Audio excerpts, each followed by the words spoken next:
When Ryan's when it's time to begin, it's on the Rewind to Raw with John Pollock and Wai Ting. The A-Team that makes sense of these things we see in the ring every week on TV. It's Rewind to Raw for Monday night. Download it Tuesday morning from the Post Wrestling site. It's Rewind to Raw for Monday night on USA Now on the John and Wai Take the Mic. Hello everybody and welcome to Rewind to Raw. It's John Pollock here alongside Wai Ting. How are you tonight, Wai? I'm doing okay. How are you? I'm doing okay as well. Well, let's be okay together and talk about this edition of Raw. That's what we're going to get into. Interesting episode of Raw that we're going to break down. Was it discuss. Though? Was it really? I think I feel like anything that I dedicate 3 hours to on an evening, the least I can come out of it is say it was interesting. But that can mean anything. I've always told you, interesting is my code word. Like, you can say that can be positive, negative. It can be interpreted however you want. Like, if you, Wai, came over tomorrow and you had dyed your hair green and half of it was orange, I would tell you that looks really interesting. I would certainly classify something like that as interesting. I think, though, the certain things are simply not interesting in that I have zero interest coming out of experiencing that thing. And I feel like this edition of Raw was one of those things. Well, that's probably not the description they wanted you to have coming out of that main angle, but we will get there. But I think that today, all of the focus was on last night and primarily the final 20 minutes of that dreadful pay-per-view. And I would say that like 98% of the responses were generally all in agreement. Like, it's not too often you get such a one-sided reaction because, of course, you're always going to have the contrarians, but this was less so. This was a pretty adamant, this was just a terrible, terrible match and made for a terrible show overall. Well, who are the 2%? Because I saw, like, this was a case where I could confidently say I think 100% of the responses were negative. Well, when I say 2%, I'm talking about the people who would come out and say, you know, there's been worse stuff, or it's not even so much a defense of it. It's more just trying to lessen people's dismissiveness of Sunday. But I don't know. To me, it's like, I feel that there is this overall attitude that somehow because you're a fan, you're not allowed to complain, or it's somehow you're a bad person because you complain. Anybody that is listening to this, anybody that is a fan, especially someone that has spent money on a product, you can absolutely feel free to complain about something. And you're not a toxic individual because you didn't like a wrestling match. You can be an asshole about it, but you can also just be, hey, this sucked. It absolutely sucked. And I don't think we have to go into deep analysis about why. I think everyone can pretty much watch that match and say, yeah, sucked. Yeah, I agree. You know, and I don't dismiss people who perhaps feel like, you know, certain individuals, maybe even us, are sometimes too negative. I certainly feel like there are moments where I feel that way about somebody else. But I also feel like there are moments where I think people are maybe overly complimentary about something that, you know, but the thing is, there often, I would say most things exist in a gray area where you might like something, but I might not like something. And that's where you might get a bit of disagreement. Yesterday, though, I would say was pretty much unanimous. Even people who are typically defenders of you know, wrestling or WWE specific wrestling were pretty negative on that match. Yeah, and you know, coming out of it, what I did hear on Monday that there was another idea they had of finishing the match, but it ultimately was scrapped in favor of what we got on Sunday, and that this was a Vince McMahon idea, and that's how it was. That's how it was crafted, and that's how we saw it play out. But do you know what the other finish was?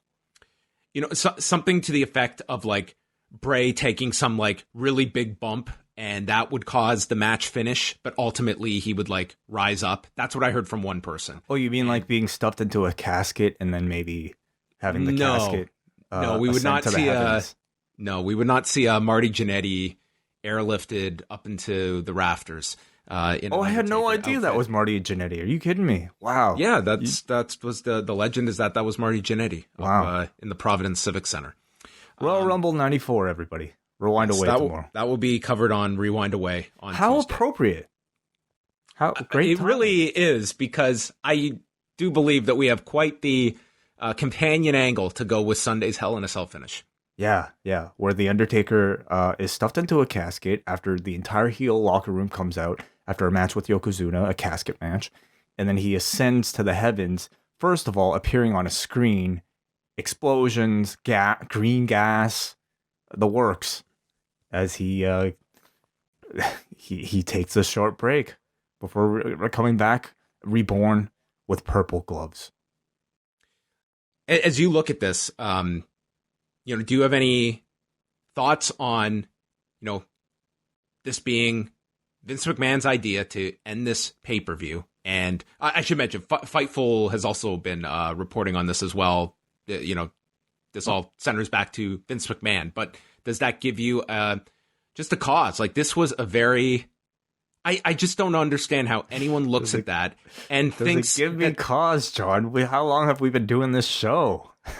I find it astounding. I find it astounding. A long time ago. A guy who has made his entire living in promoting professional wrestling, and I heard from people in the company who were like, didn't think this was going to work, and that's what happened. It's like anyone who looked at this, I think, could have predicted what the outcome was going to be, that people were going to totally shit on this, and that is what happened. And there are times we see bad angles. Bad angles happen. This to me was, I don't know. Maybe it's something that in a week or two we're not even going to remember this, but I don't know. 4 hours later, this was really bad. It was very bad, and I felt really bad afterwards for the two performers that I don't care who you had in there. There was no one pulling off what they were set out to do with Rollins and Bray Wyatt. Yeah, I'm just picturing Steve Austin in the Seth Rollins role. Well, think about who you are. This is not you, Steve. Well, did you hear? Did you hear any of Chris Jericho with Ariel Helwani last week? I did not. No. He mentioned the fact that there's no assholes in the locker room in AEW, and this was when they were talking about CM Punk, and Ariel followed up. It's like, are you saying something to the effect of is Punk an asshole? And Jericho kind of stepped back. He said, no, I've been an asshole before. Steve Austin has been an asshole. It's these guys that are in these positions, sometimes you do have to be the asshole. And I would say that maybe those two guys, it's okay. And who knows? Maybe they were fighting this tooth and nail. Maybe. We don't know. But I think overall that there is a belief that, you just go out there and you carry what's been presented to you. And I think that, you talk about an Austin, someone that, he was not going to go out there and lose a match to Jonathan Coachman because it was stupid. And he was right. And for as much flack as he's gotten about the Brock Lesnar thing, that was an awful idea to lose unannounced on Raw as well.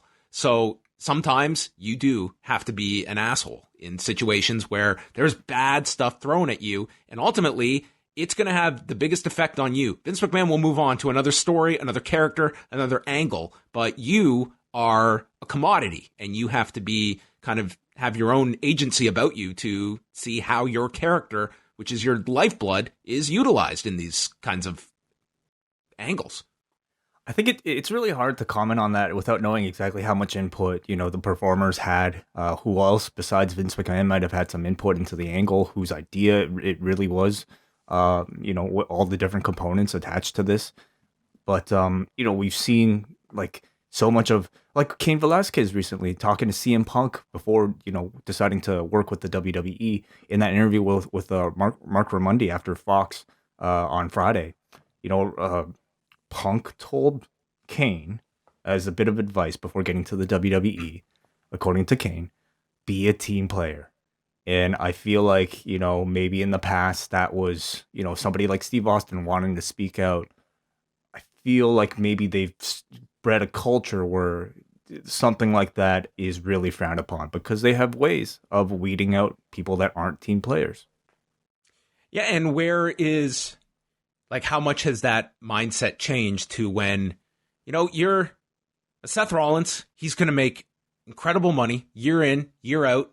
It's, is this a hill I'm going to die on, where it's large. It's a much different business than it was in Steve Austin's era, where drawing at house shows, drawing on pay-per-views, that was going to make an enormous difference in what you are ultimately going to make. And today, I think guys have a more steadier income, and it's kind of like professional wrestling has somewhat shifted now to where it's like, I'm a character on a television show, and I'm just going to, whatever's presented at me, cool. And we see that with a lot of guys. Like, we can watch the creative right now. I'm sure there are people that are not all that over the moon with what's presented at them, but they go out and they do it. Yeah. So, John, after watching Raw, do you have any indication about whether or not Vince McMahon or the company itself, how much they recognize that last night was a swing and a miss? Or was it just something that they will ignore and proceed with whatever they had originally planned? Are plans changed after this? Oh, well, obviously tonight, if you're just watching tonight's show, it was as minimal a mention of that main event as you could possibly put into that show, with a 2-minute highlight package that was buried in the third hour. Now, on top of that, I noted earlier today that coming off of that show, Bray Wyatt and Sasha Banks were not medically cleared for tonight. So I more so look at the creative for Sasha, that might have made a change. But for Bray, like, again, we don't know what the timetable is for either of these two, what the injuries are, what if they're significant or not. Bray, you would figure that even if he was not medically cleared, you could do something with him on this show. It's not like this guy was going to be wrestling on TV, but they opted to keep Seth Rollins off the show as well. So I don't know if some of that had to do with Bray's lack of clearance, or it was just, we had an awful, awful presentation the night before, and let's just keep them both off TV tonight. But it was very, very noticeable that main event was mentioned, the absolute bare minimum, without completely ignoring it, which going into that third hour, you were almost thinking they might do. What did you make of the report from some sites saying that there was a tweet from the WWE about a rematch between Bray and Rollins to take place at Survivor Series that was later on deleted? Yeah, this was tweeted out by the WWE, correct? Yes, according to these reports. And then removed. Yeah, I didn't see the tweet, but it's kind of strange that they would be announcing something for Survivor Series this far out and before the draft. So I don't know. I didn't hear any word if that was just a mistake or if that was a legitimate plan that they just decided not to tweet out. I mean, you watch it, and I mean, that finish, did you take I'm sure you had many conclusions after that match, but was one of them deep down the list that they will come back with this match? Yeah. Well, yeah. I mean, it was an inconclusive finish, so you would assume that is so. true. Yes. I don't know they were stating afterwards was a match stoppage instead of a disqualification. I mean, after putting these two in Hell in a Cell, I really don't know what other stipulation you could add on top of it to ensure that you would this time have a final finish. I guess to me that makes even less sense for last night. That okay, we'll give them a real finish at another pay-per-view, but we're not going to do it here. Yeah, a tables match. Anyway, yeah, so we've got the draft coming up now, and I don't know. Do you just grin and bear it and just hope that, all of this negativity over this feud just evaporates over the next week and you just continue with it? Or do these two go their separate ways? Because I would be opting for the latter, to be quite honest. Yeah, that's interesting. Do you continue this feud? Clearly, there's a bigger story to be told, and I think there's so much unresolved that I think you have to follow through, especially like on the part of somebody like Seth Rollins, who, listen, he went through a life-changing decision last night. He had to attempt murder. And I think he has to, we all kind of like joke about how ridiculous the story is and how I think poorly acted out it really was by the end. But I mean, Seth, you still have to like follow through with some story. He at least has to talk about it. And I think ultimately it has to result in some type of firm conclusion between he and Bray Wyatt on screen. So I would assume that they would do another match. It's a tough ask, I think, to get people interested again without, without reminding everybody about just how bad yesterday was. That to me is the real challenge. How do you do a rematch without reminding people about the negativity that they felt yesterday? They need to come through whatever they promise with both of them in the future. They need to, give a real make good to the audience, ensure that there's going to be a finish, and ensure that there won't be stupid red lighting, and just give the fans what they really want to see. And that's probably just a good match and maybe even a title win. Give the fans what they want to see. That is way easier said than done. Yeah. And to be honest, like that decision of where they go next, it very well could be tied to whatever the timetable is for Bray to be cleared. I mean, it could, like when I heard from someone at the company today, it was like they didn't have a timetable yet. So it could be a day-to-day thing. It could be longer. So I guess they have to figure that out first and then plan accordingly. Huh. Okay. So I guess we can, at this point, do you want to chat about the shows this week, or do you want to just continue with news? Let's get into a bit of the schedule, and then we'll proceed with some news. Well, we're going to be back on Tuesday. As Wai mentioned, it is the return of Rewind Away Tuesday night, and we're chatting the Royal Rumble 1994, which, Wai... a classic show. You have loved. Relive it. Oh, and you haven't, John? You're going to find out tomorrow what I thought of this show. I look forward to it. Yeah, that is our Patreon feed, postwrestlingcafe.com. Thank you to all of you who recently signed up for the month. You will get a bonus show tomorrow, as well as on Friday, of course, the new home of Rewind to SmackDown. But first, on Wednesday, we are back with our second edition of Rewind to Dynamite, our weekly AEW review, right here on this free feed. That is right. We will be back with our brand new show, reviewing Wednesday night's offering of AEW Dynamite. Conversely, Braden and Davey will have their own show up Wednesday night, up next, reviewing NXT and what they come back with this week after last week's outcome against Dynamite.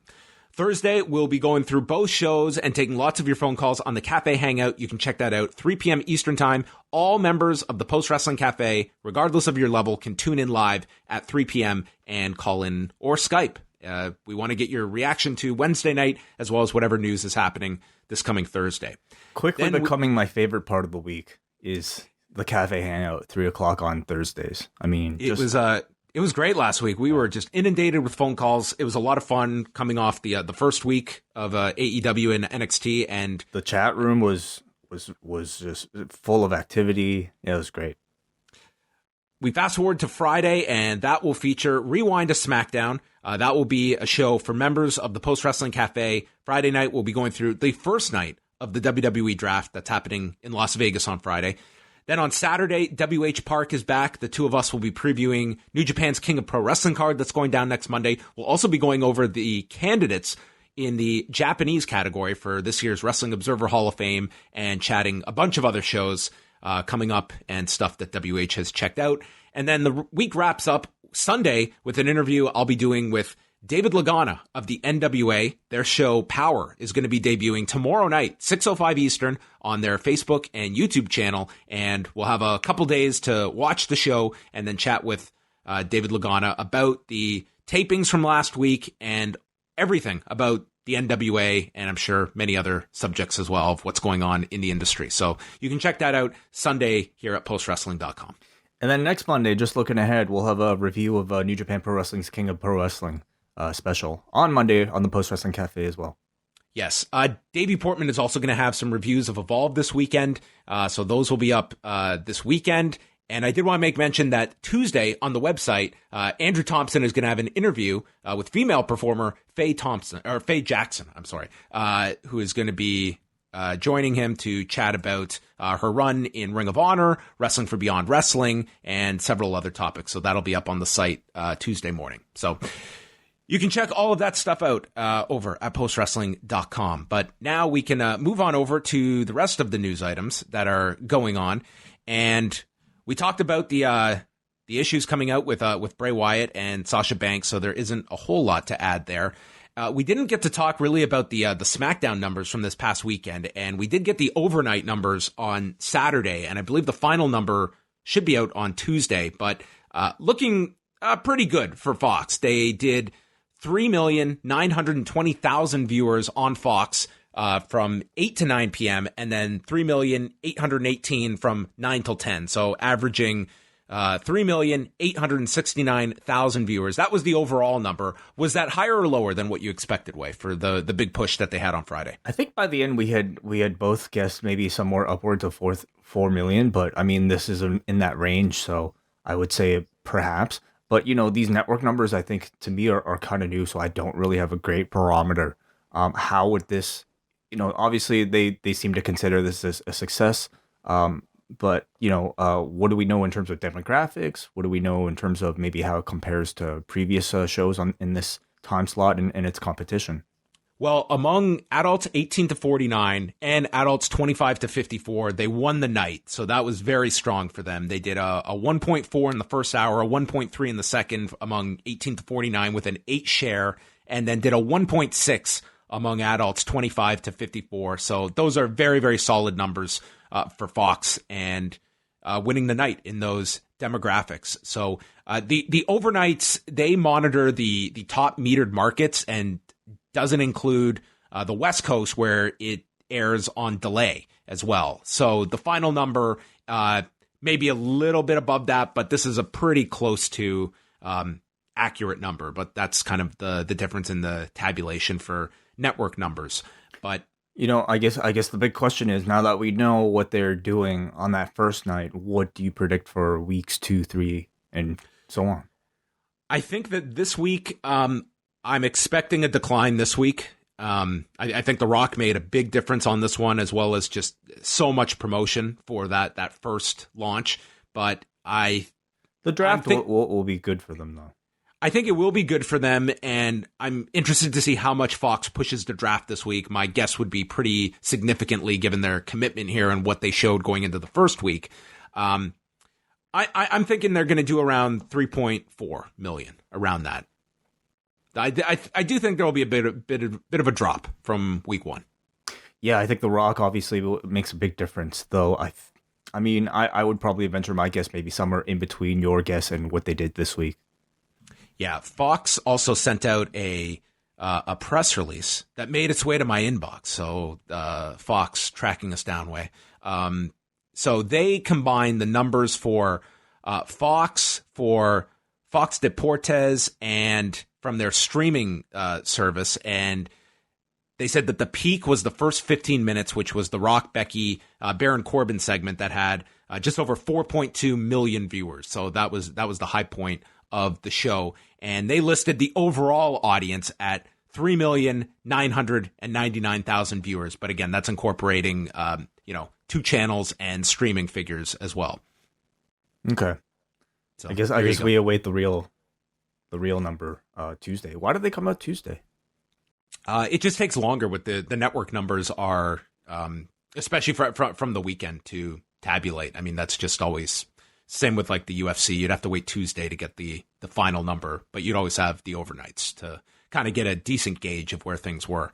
The difference is that UFC, they typically, because it was live sports, there was the chance of an overrun, and it would just bleed over, and it might interrupt a local newscast. With SmackDown, I was speaking to someone in the company who explained to me that one of the big commercial spots is the 3.5 minutes going into the local news broadcast. So SmackDown actually has an underrun, and the drop dead time for SmackDown is 9:56:30 p.m. So that's why, if you notice, when SmackDown ends, it's at 9:56. They have to be out with 3.5 minutes to go because of that spot break, which apparently is a lucrative one leading into the affiliates' newscasts. Right, interesting. So you won't be seeing overruns on SmackDown. Extra important that they hit their cue. Yes, it seems like it's an important, like it was described to me as a drop dead time, 9:56:30. So anyway, that is all your ratings math notes. Some other news to go through here. Well, what else do we have here? AEW has announced a number 1 contenders match for this Wednesday show between Darby Allin and Jimmy Havoc. And this is like the start of using the records and who each guy has beaten to justify this. And the winner will get a title shot against Chris Jericho the following week against Jericho in Philadelphia. Okay. So what is Darby Allin and Jimmy Havoc? Are they the winningest members of the roster? Well, can that be right? Well, the story is that Darby Allin beat Shima in a dark match last week, and then he won the Cracker Barrel 3-way, didn't he? Yes. Did he? I don't remember. I think he did. I believe he did. I'll look it up. But what about Jimmy Havoc? You look it up. Because he lost that match. Jimmy Havoc was in that match, so I don't know their records off the top of my head, but someone pointed this out, and my memory is not recalling who pointed this out, but credit is Jimmy Havoc thrown out won, into the universe. Jimmy Havoc won. Okay, so I'm sure there's I'm sure Darby Allin has the Shima win. He won the dark match, yeah, and he had the draw with Cody. I'll let them explain it.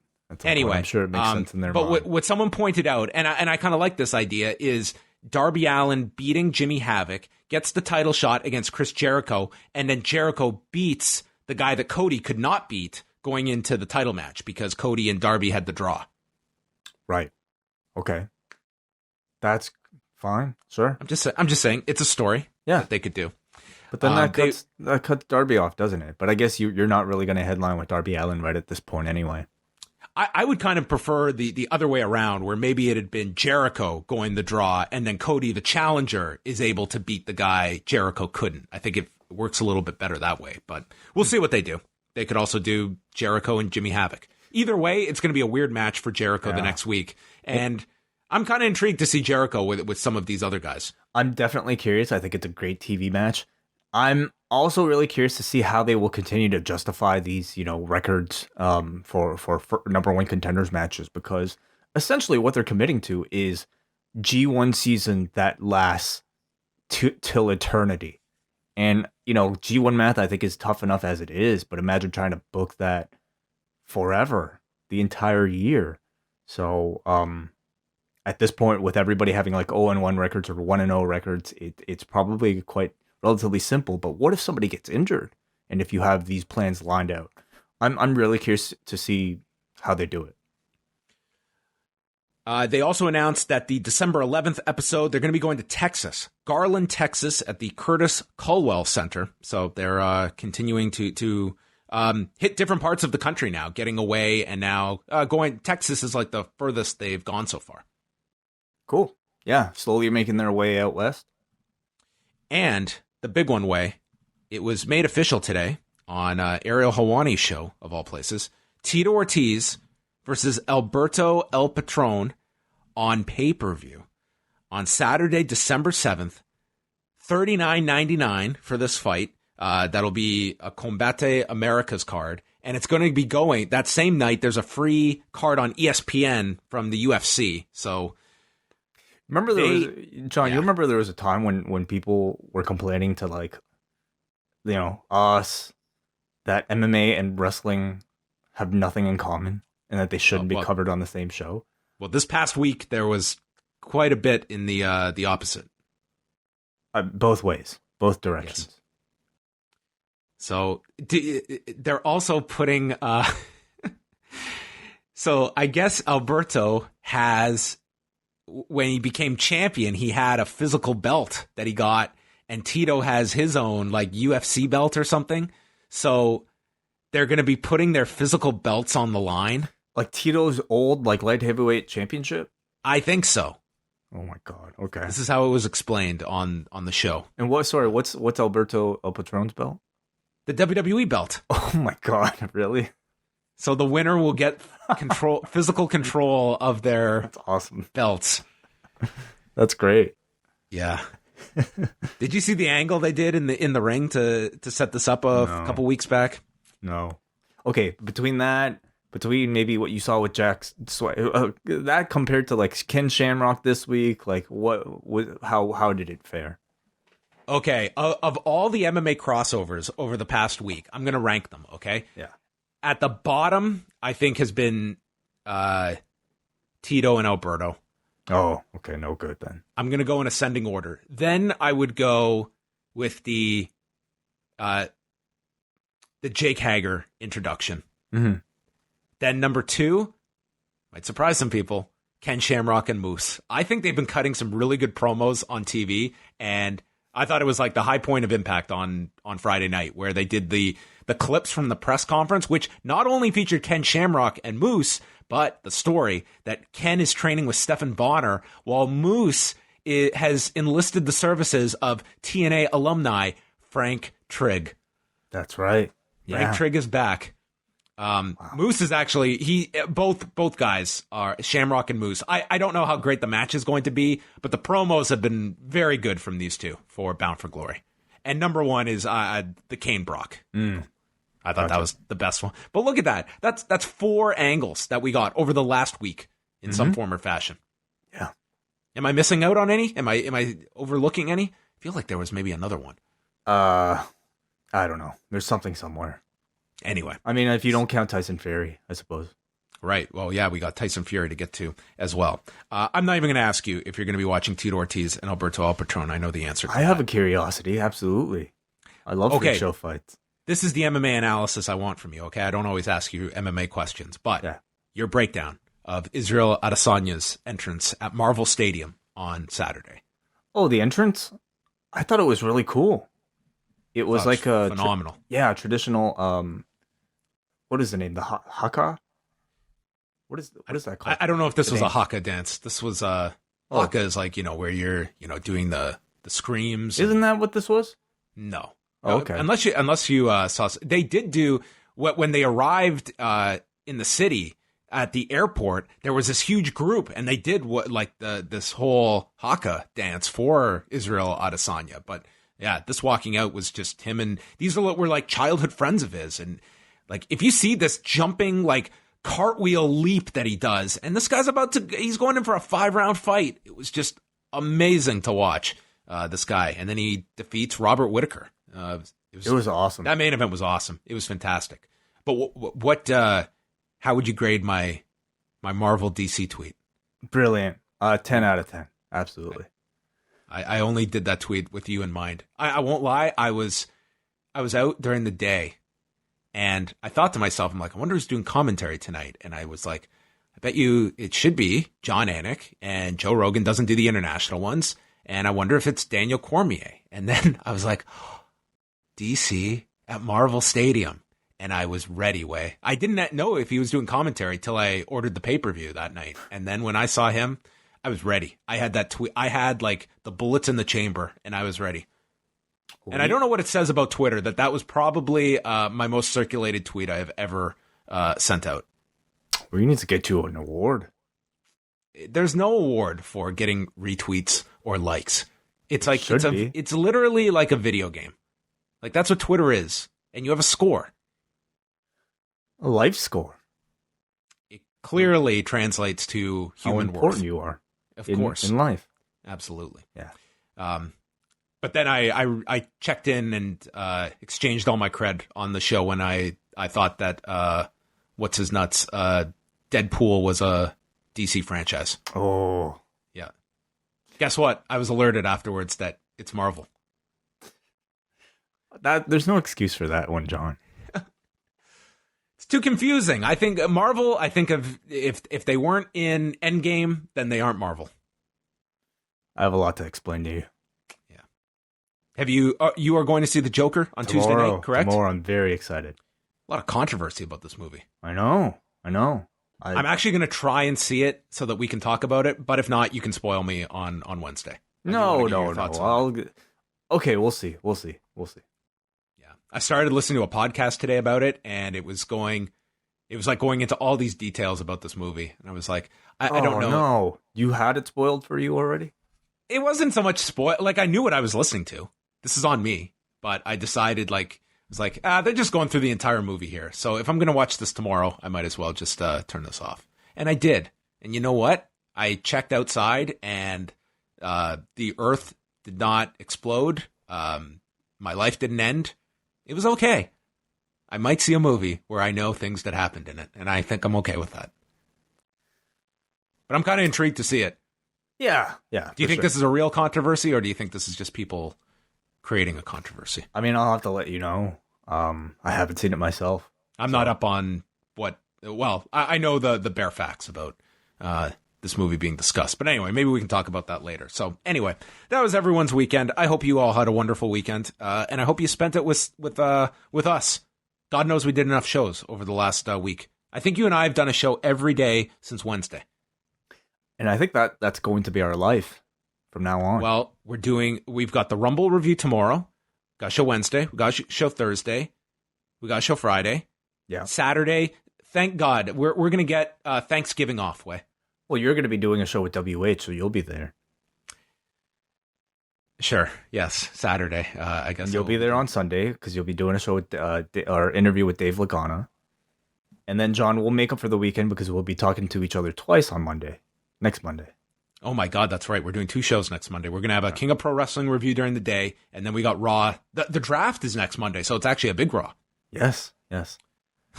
What have we signed up for? This is crazy. All right. Let's get into Raw. Are you ready? Anything else? I'm Any ready. loose ends? All right. We started off the show from Bakersfield, California at the Rabobank Arena. And they recap Rabobank Arena. Damn. Rabobank. Rabobank. Yeah, that's what it sounds like. It sounds like they're encouraging me to go rob a bank. Okay. They recapped the Lana and Bobby Lashley angle from last week, and I don't always watch these recaps, but when I saw them mixing in clips of Total Divas and the two exchanging their vows, it took a real sick individual to cut this feature. It took a real sick individual to come up with this storyline. What an immoral company this is. They're literally like, they're showing clips of like the two of Lashley and Lana making out as the two, as they have the audio of their like wedding vows over top of Lashley's tongue going down Lana's throat. Yeah. Well, it's great heat. Yeah. They immediately cut. This was like jarring. They go to the new skillet open. And then, boom, we just cut to the ring, and Randy Orton and King Corbin are stomping down Rusev inside of the ring. And then Lashley appears on the screen in a bathrobe, and it's revealed that he's wearing Rusev's bathrobe because he's in Rusev's house, in Rusev's bedroom, and he climbs into the bed as Lana walks into the shot, gets into the bed with Lashley, and says that everything that they own is now in her name, and they no longer have a joint checking account, as she proceeds to remove her bra and presumably have sex with Bobby Lashley. Presumably. Maybe they were just, cuddling or just talking. Maybe they just decided to talk. They also mentioned how Lashley said, like, oh, you probably should have sent all that money to your family back in Bulgaria rather than spending it on Lana. Yeah, we have another babyface now who has monetary issues. Oh, sure. I mean, throw it all in there. The cuckold thing, the money. I mean, how much more relatable can you make this guy? I was waiting for this segment to end with Lashley announcing that he's going back to his OVW name. Which was what? Blaster Lashley. Oh, ew. Nasty. So that's how this segment ended. This is very much... Oh my god. Rusev, like, they cut the Rusev and, like, they tried to, like, obviously on the script is like, oh, Rusev has a puppy dog face. And that's what you saw from the actor here. Trying to, like... if you got mad at him for not running down the ramp last week, I don't know if you'd be too happy about this. Yeah, it seemed like his challenge was trying to cry. Yes. Or maybe he was, like, actively, thinking about his career. So this story is pretty much the WCW, Randy Savage, Ric Flair, Elizabeth angle, where Savage and Elizabeth were legitimately divorced, and Elizabeth got all of his money and was spending it with Ric Flair. Because we've added now the wrinkle here that Rusev is now, out of money? Yeah, now that he is, yeah. I mean... He's now just a poor WWE wrestler on TV. Oh, this man has not only taken his wife, he's taken his life savings as well. because all those things are physical possessions, of course, as we're instructed. So, this would seem like you're admitting to fraud on national television, and I don't know if why is that fraud? She has it. She has the money legally. She has cut him out of his own joint checking account. Like, doesn't that require at the bare minimum a signature from Mr. Rusev? You're talking about a reality where somebody could get fired in a ladder match, or somebody could, like, I don't know, be somebody's slave by losing a match, or custody of a child can be called up for grabs in a wrestling match as well. So I don't know if they really need to follow all those rules. Maybe the judicial system is just lacking ladders. Sure. Ladder matches, yeah. I mean, next time you get into a, fender bender ladder match. Be all right. We're going to get Donald Trump, and we're going to get Nancy Pelosi. And you know what, Nancy, if you can grab the briefcase, then you know what? The Senate is going to have to rule in favor of you on these if the impeachment goes through. Dude, sign me up. I paid like $9.99 for that. There you go. Yeah, man. This story, man, I don't know, dude. Like, it's just... Are you surprised at all they decided to start with this as well? No, not really. Not anymore. Because what else were you going to start off with on this show? Like, clearly this was one of their big angles outside of the main event, Tyson Fury thing. What else did they have on this show? I think they felt very high on this angle, that it was the most talked about thing last week, and they started it off immediately. Then we just went into the I guess the post-coital angle with Rusev having to react to this, and Orton and Corbin are laughing at him. It's literally like I was watching 3 12-year-olds in the schoolyard. And Rusev just starts, like, steam comes out of his ears, and he gets angry, and he just murders these two on the floor as the crowd chants for Rusev, and he delivers machka kicks to both and then storms off. To do what? I have no idea. Maybe to go to his side job. Between this angle... And they're off Total Divas, so he's not even getting that check anymore. So... Oh, yeah, no, it's terrible. This poor guy. I feel bad. Don't you feel like he's more relatable now, John? He lost his wife, he's lost his money, he's probably going to lose his job. So, you probably want to cheer for him after this. Between like the cuckold thing, between the Shorty G angle, like, how did we get here in 2019? You're just out of touch. You're out of touch. You don't understand what makes a babyface these days. You've got to have you've got to have, like, humility as your defining trait, and you have to be beholden to your audience. I mean, that's what makes to me a great performer is you've got to feel, man, my life is so much better than this guy's. I want to spend money to watch this piece of garbage. Like, we're talking about a man's ideas of how to make baby faces here, by making them so sad, physically, oftentimes, like, in terms of their relationships or financially, that you just feel bad for them and you want them to fire up. I mean, God, it's an attempt, but I see no other forms of media that are out there that are successful that are employing these very tactics. Yeah. I would just love, like, these ideas to have been installed in, say, I'm not even thinking about Drake Maverick. There's another one. No, I'm just imagining, like, this Vince McMahon in 1984. What would wrestling have become if he was... Jeez. You know what, Hulk? Andre's going to be with Linda. And this will set up WrestleMania.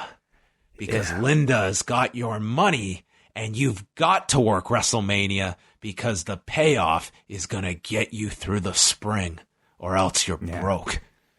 And if you beat Andre, you get to have sex with your wife. And then you're going to reveal that Andre is impotent. Oh my. Who would be Shorty Gable in that era? Danny Davis? Sure. Short D. Short D. Okay.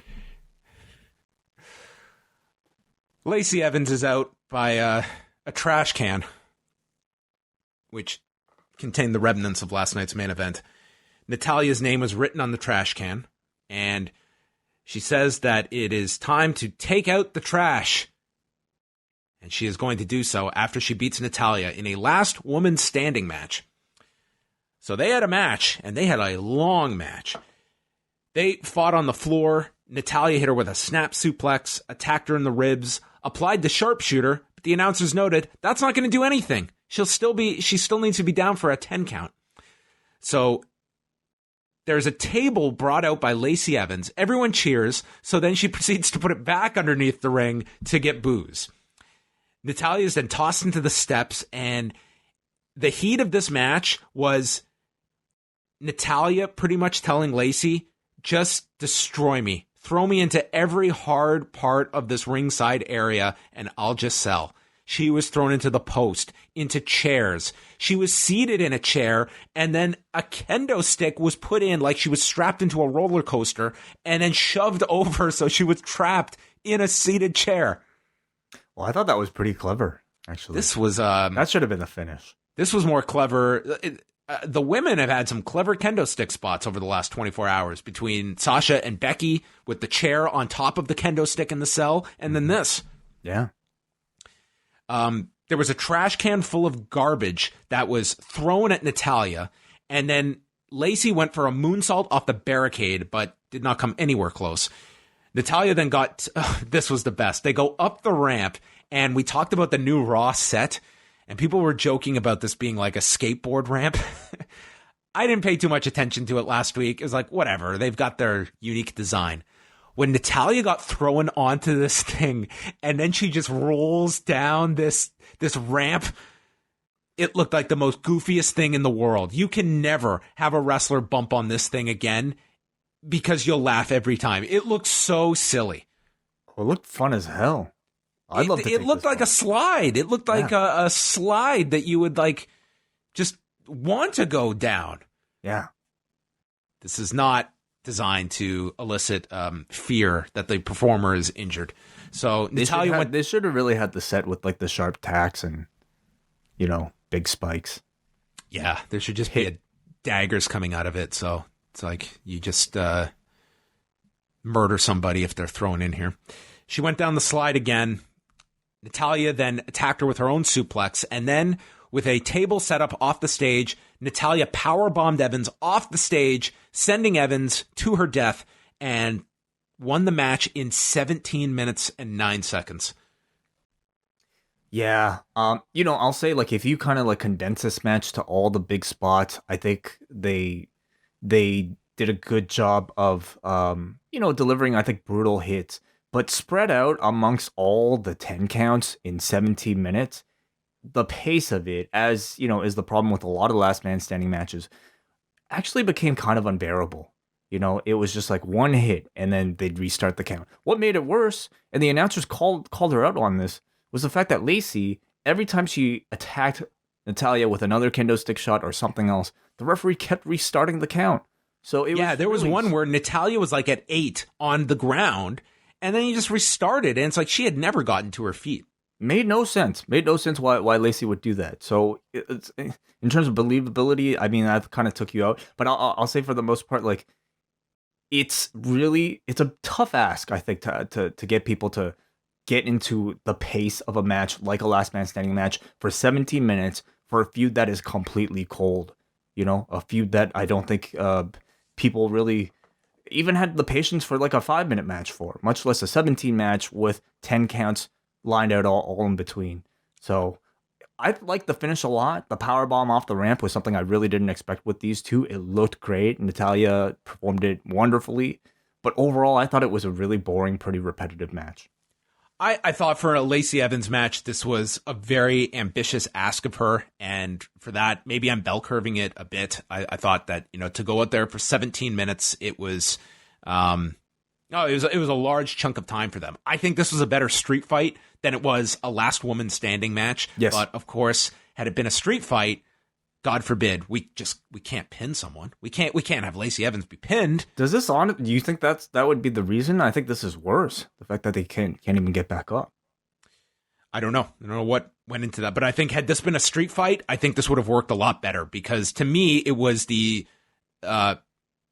handcuffing, not literally but figuratively, of these 10 counts that kind of just played with like the flow that just got constantly interrupted here. But I mean, to me, I think Lacey Evans has gained a lot working with Natalya, and given that this felt like a absolute blow-off, who do you think wins the rematch?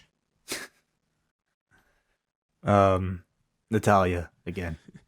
Two power. It is bombs. strange that like you would think like this feud was ultimately designed for Lacey, and Natalya gets this win here. I was not expecting her to win this, and she won on consecutive nights in pretty emphatic fashion.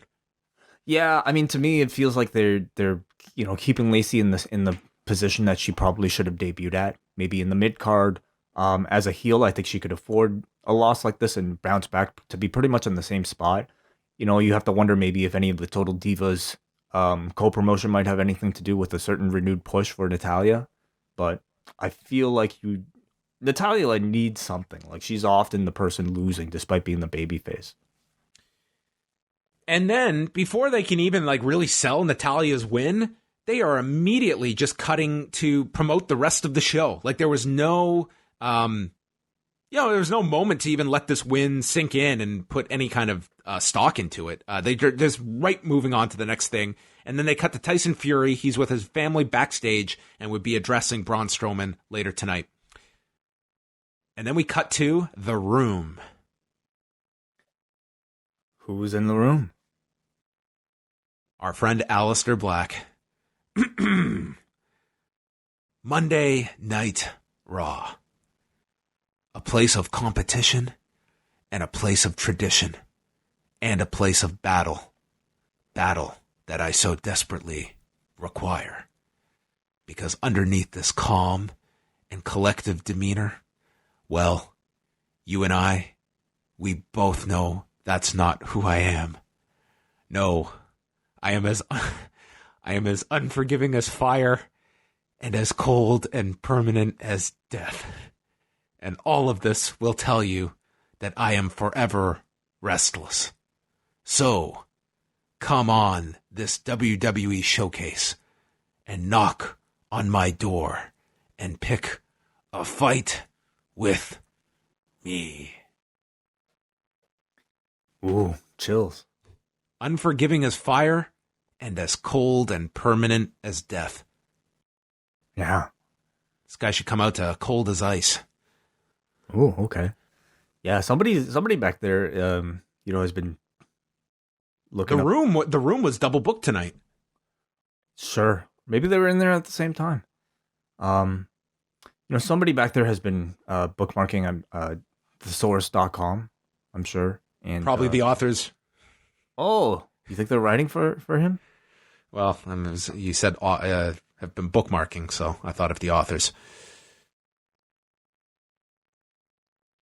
Yeah. No. The Street Profits. They went over Raw so far. Stellar show. They said, it's so hot, it feels like summer here on Raw. And they go over the draft. And then they started going through a scouting report, Way. Up first, Apollo Cruz. Don't sleep on him. If you don't believe us, wait till you see him later on in the show. Then they had their wires crossed because they thought they were going to Drake Maverick. Shot of Buddy Murphy was up. Didn't make a difference. He is the best kept secret. And apparently his win over Daniel Bryan was the next best kept secret because it does no longer exist. They compared Drake Maverick to Steve Carell, the 40-year-old virgin with a 14-year-old reference. And then they plugged Tyson Fury and recapped the angle on Fox. That movie is 14 years old? 2005, I saw that movie. Holy shit. Well, anyway. The Street Profits. I'm pretty over these two doing this. I think they're getting pretty obnoxious. This one certainly was. Yeah, I don't know. They're not really working for me, and I don't know if after the draft they will continue doing this. I just want to see them be actual wrestlers. I want them to have something to talk about beyond, being hype men for Raw. I still don't understand this draft. Now that Monday is over, I don't know how this is working on Friday. Are we supposed to say that? Well, everybody's up for grabs, including the champions. They mentioned that. That part was. They're also positioning like the authority figures are going to be Fox and USA. Like it's going to be the network executives that are in control of these shows rather than some individual, which I am beyond fine with. Yeah, I wonder who they are, and I wonder who's going to play them. That'll be really fascinating. Do they have to actually be approved by Fox? I would think, USA? Given that we've seen Fox discuss the fact that they are going to have a very big influence on like a sports presentation on Friday. I would imagine it's going to be like we're going to see like legit Fox personalities. It wouldn't surprise me if they have like real Fox executives in some cameo role or something like that. And who would represent USA? Well, I don't know who's going to be on next week. Maybe Bonnie Hammer will show up. Raw might not be the same kind of presentation that Fox has. Maybe Raw is going to be a different style of draft altogether. Like, we don't know. They have not really outlined too much. So the SmackDown. So you think the SmackDown draft will only be for SmackDown talent and not Raw? Wait, I have no idea. What I know is someone's going to come out on Friday and apparently can draft anyone. So why wouldn't SmackDown just draft all the best people? And then are they exclusive? Are we going to have Raw and SmackDown picks on Friday? I don't think so. So does SmackDown get to make all their picks on Friday and Raw then gets the leftovers? I mean, it's possible that they will just do this the way that they've been doing their shakeups where, who's about to come out? Our next draftee. And then you just have like, a so bunch it's going to be entrances. Random. Perhaps. I don't know. So what was the point of this scouting report? Like that to me is not a sports presentation where it's just random people coming over. Like they've made it seem like the executives want the best talent and they're scouting everybody. Yeah, so it probably won't be that. You'll probably see some figureheads maybe deliberating. I mean, if they're going for a sports-like presentation, I would expect Raw and SmackDown picks to be done Friday and Monday. Yeah, I don't quite understand how it's going to work, but they did say the champions, in theory, the SmackDown women's champion can be drafted to Raw and vice versa. Yes. Or they could both be on the same show. They also said that. Yeah. Charlie is backstage with Tyson Fury. He was not there to provoke Braun Strowman, but Braun tried to make a fool of him. And maybe he shouldn't have jumped the barrier, but he is not leaving tonight until he gets an apology. And if he doesn't get one, Braun is going to get these hands. Mm-hmm.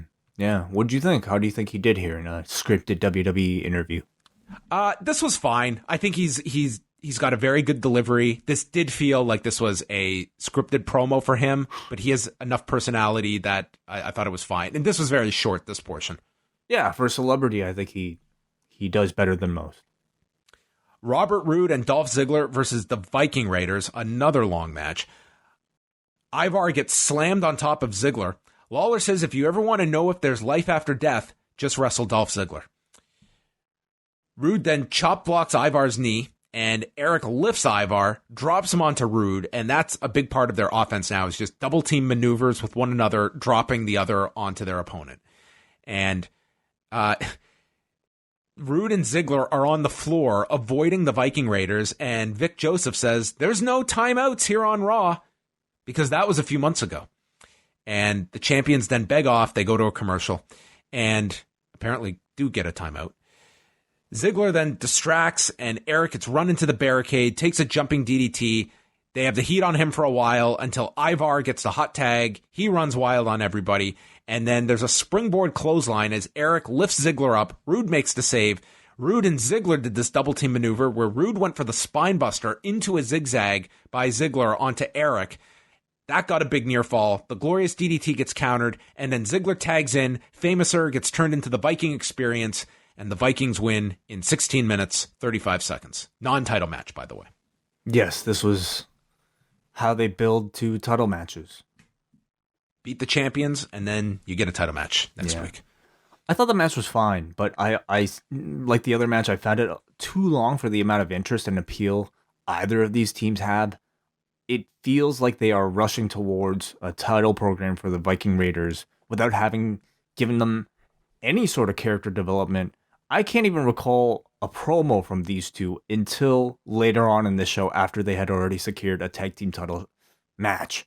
So to me, it's between that and I think Rude and Ziggler too. Since they won the belts, they've just been these generic bodies that are holding on to these props, getting beaten up or just doing nothing. I still don't know why these two are together. I know nothing of them as personalities. So you combine these two teams together, there's simply not enough interest to maintain my attention for 16 minutes for me to really want to see either team either win or lose. So, to me, this was all just felt like filler so that you could produce another 3-hour show. We went back to the room. Aleister Black has now lost his shirt. Vic Joseph and Lawler's mics are still hot, so they're communicating before they cut it. He's going to head down to the ring and see who wants to pick a fight. Yeah. The Singh brothers are in the ring, and they're going to show them why they should be top draft picks. And they challenge Aleister Black. So that would say that it's at the choice of the executives who they get. Yes. Aleister Black kills the Singh brothers, just nails them with strikes. There's a flying knee to Sunil, head kick then to Samir, and then a one-arm dragon sleeper to submit Sunil in a minute 6. Actually, he wrapped his other arm around his back. So it was like a dragon sleeper with his front arm wrapped around his back. Oh, okay. Yeah. Is this in a jiu-jitsu tournament? I'm sure, yeah. I mean, it looks legit, actually. So, it's different. It's fine. I'm sure it'll get over with repetition. It's nice that, he's expanding his moveset beyond just the black mass. So it seems like they're finally setting him up for a big role after this draft, but I feel like I said that exact same sentence after the last shakeup. It's been a year of nothing for this guy. So hopefully if they are serious about him, we start to see it ASAP. Well, his key is when he is one day asked, tell us a bit about your personal life. Just say, I don't have any personal life. Because that would ruin him. They'd find out something about him. He's a Satanist. He's already got a gimmick. Well, I'm with you. I think that after this draft, I think this guy is going to be one of their big pushed, whether it be as a babyface or a heel. I think this guy can shift either one, but they have kept this guy in a position where they have not harmed him, and I think they can pull the trigger on him whenever they want. But yes, you can proceed with caution with any of these guys. Yeah. Yeah. They go through the headlines from the past week, all the media attention on Premiere Week, including this quote that Vic Joseph gave us. NXT changing the landscape of Wednesday nights. Okay. I was very surprised on this show at coming off that number. It was not like there was some concerted effort to hype up NXT this week. No. I don't think they even promoted any of the matches unless there was like a commercial I missed, but in the body of the show, it felt minimal, very minimal. That's sort of been the case for almost any of these other network shows. Like, and I talk about even like things like Chronicle or 24/7 and very little interaction between those. It's almost like on Raw and SmackDown, those items have Vince's attention. Everything that he's not involved with, it's just there. You can find it if you want to find it. And it almost just so strange. Like this is like Michelle Wilson talked about the fact that, between these 3 programs that we can promote back and forth. And, you do get that with Raw and SmackDown to a degree. But, NXT, it's like, I don't think they're getting any benefit. And, you have all these people. I was expecting a bigger push for NXT tonight coming off that number last week. Almost seems like they have an attitude of like, sink or swim. It's like, it's not ours. or it's not our direct problem. Like, we worry about making sure Raw and SmackDown are as best as they can be, and whatever Paul wants to do with NXT, he can. Like, when you think about it, it was briefly mentioned with these headlines and stuff, but I mean, that was a segment you could have very quickly missed. That the idea that Finn Balor showed up on NXT was, if you had just tuned in on Raw, I don't think you would have left the show even aware of that, because it was mentioned in the briefest of passings. Yeah, it might have been that. They might have aired commercials for it in the break as well. It does feel like it's sort of in its own universe. They recapped the Cain Velasquez angle, and then Charlie interviewed Rey Mysterio backstage, and he's wearing a sling and is shaken to his core over the attack on Dominick. But in a weird way, he has never been more proud, because Dominick took the beating like a man. His physical scars will heal, but the emotional ones will take longer, as he is now at home resting. And he said, Charlie, as parents, we vow to protect our children, and I had to watch this disgusting bully maul my boy. And I let my son and I let my family down. And as I was sitting with him at the hospital bed, his godfather walked in. Cain Velasquez, the man who took Brock's UFC heavyweight title, and the one man who can say that Brock Lesnar fears him. And Cain is here to avenge this attack on my family. I thought this promo was great from Rey. I do wish that they made an emphasis on the fact that Brock injured Rey, and that's why Rey cannot take this fight to Brock Lesnar. I mean, isn't that obvious? He had his arm in a sling. I felt like not enough with, like, at the end, it didn't really sit well with me, the line about Cain is going to avenge my family. But listen, it's a nitpick thing. I thought this promo was great from Rey. It was really solid. And who knew? The godfather of his child, Dominick. I mean, where was Cain Velasquez in 2005 during this whole custody battle? I don't know. I mean, hopefully wrestling in Arizona. Hopefully, people aren't watching or reading Mark Ramondi's interviews with Cain, because I don't know if they knew each other that much further before. Maybe they did. Who knows? Godfather of his son. Yeah. I thought Rey did a great job here. To me, this was the best thing on this show thus far. He did a great job explaining who Cain was and doing it in, like a really emotional, pissed off way. Making this a family affair, creating, calling Cain Dominick's godfather, whether accurate or not, I can buy it and I like it. It makes this feud that much more personal, that much more heated, and that much more relatable, because, it's family, and thankfully it's not a feud about, somebody sleeping with your wife. Are we officially transitioning and we can now refer to him as Cain? Well, if you notice, even Rey himself, when he's speaking Spanish, he calls him Cain. Yeah, that's how English, he did it. But in English, he still called him Cain. Yes. AOP is in the room. They grew up in a place where you learn quick to fight for every scrap for your family. And they came home with full plates every night. No other tag team has the killer instinct they have. They were raised this way.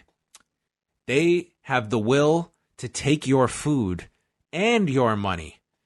And your career. And your careers away. And the will to do violence in WWE. They will put their opponents' names in the history books. So get ready. They're hungry. So they're gonna take our food, our money, our careers, probably our wives, our Rusev is just like, great, food's the only thing I have left. Anyway. Yeah. These are still cool. I think they still make these two come across pretty well. So tag teams won't get split in the draft, correct? What? Are you sure? Because many times they've said, "Oh, I wonder what will happen if these guys get split up." Like the OC might get split up. They mentioned today.